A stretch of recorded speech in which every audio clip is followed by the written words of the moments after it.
Hello everyone, for today's video I will cook calderetang baboy or pork caldereta. Let's go. So ayun, this is all the ingredients that I will use for today.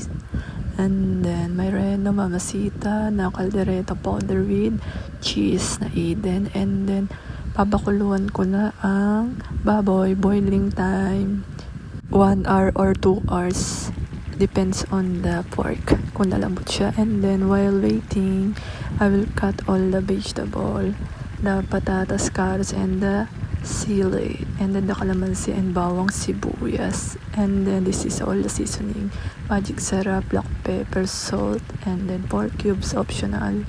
And then I chop the cheese, and then the sili toyo, carrots, patatas, sili, bell pepper, calamansi, and mamasita powder, and then magic sarap, salt and pepper, and then bawang sibuyas. And then while waiting the pork na lumambot, and then the reno, I will open it, and then the oil. And then ayan, after 1 hour and 2 hours ago, ayan, na-absorb na ng baboy yung soup.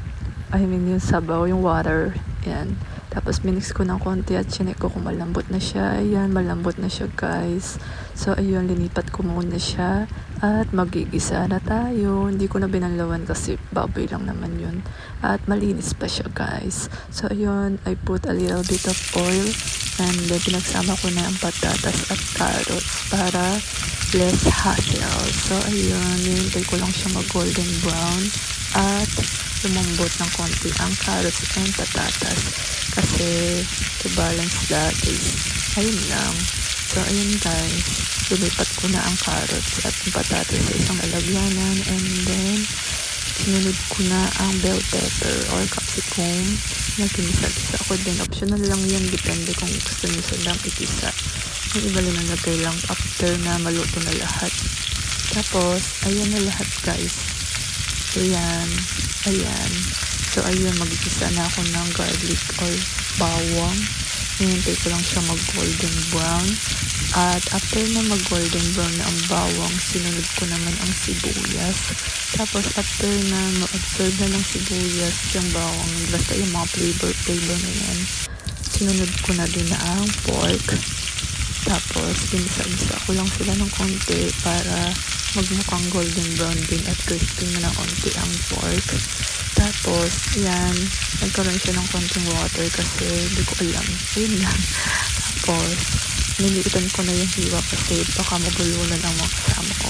Joke lang. So ayun, nilagyan ko lang ng kalamansi at lintay ko lang siyang kumulo-kulo para lumambot lalo at ma-absorb niya. And then I added some soy sauce, a little bit, depends on your taste. And then the magic sarap optional. May iba din naglalagay ng magic sarap. So ayun, salt, and then optional lang din yung salt kung gusto niyo na maalat or hindi. And then paminta, optional din yan. Tapos ayun na lang, hinintay ko lang silang kumulo-kulo. Tapos lagyan ko ng a little bit na sugar, optional din yan. Tapos mamasita na caldereta mix, yung iba tomato sauce or tomato paste. Kung wala kayong mamasita or di nyo bet yung pamasita, tomato sauce or tomato paste ang linalagay dyan guys. So ayun, powder linagay ko direct, tapos sinagyan ko lang siya ng water. Yung iba linalagyan ng sa minimix nila ng cup or bowl yung powder, and then water yun, tapos nilagay nila dyan. Tapos mix na yan, and then parang hindi magbuo ang powder. Mix. Total naman kumukulo naman ang baboy. So ayun, matutunaw na kaagad ang powder na mamasita. Tapos kapag na-absorb na, yan na guys, at magkakakulay na siya after 1 hour or 30 minutes guys, depende yan sa pagkaluto.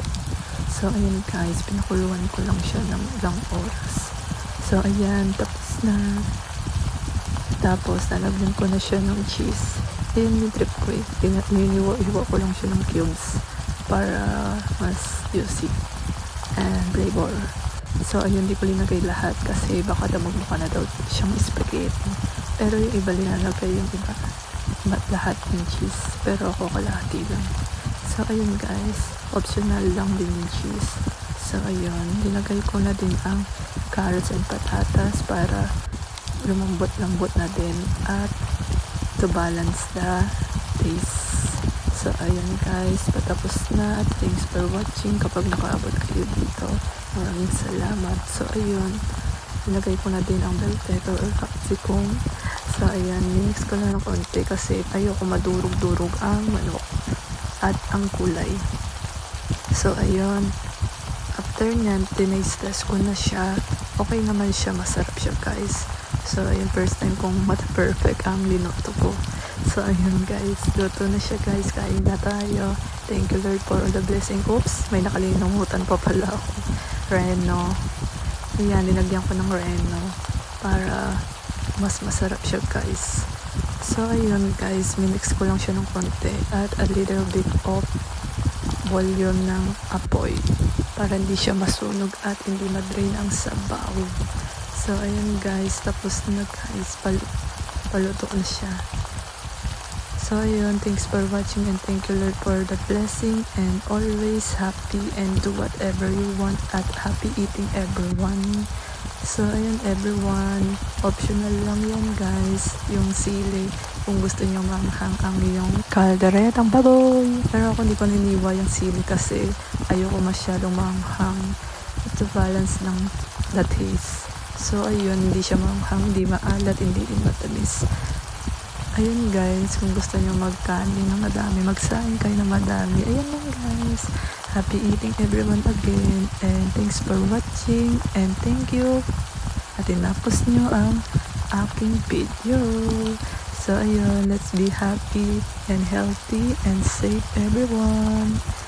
Ayun guys, happy eating talaga guys. Ang sarap nito guys. So ayun guys, thanks for watching my cooking time. So ayun guys, thanks for watching my cooking pork caldereta.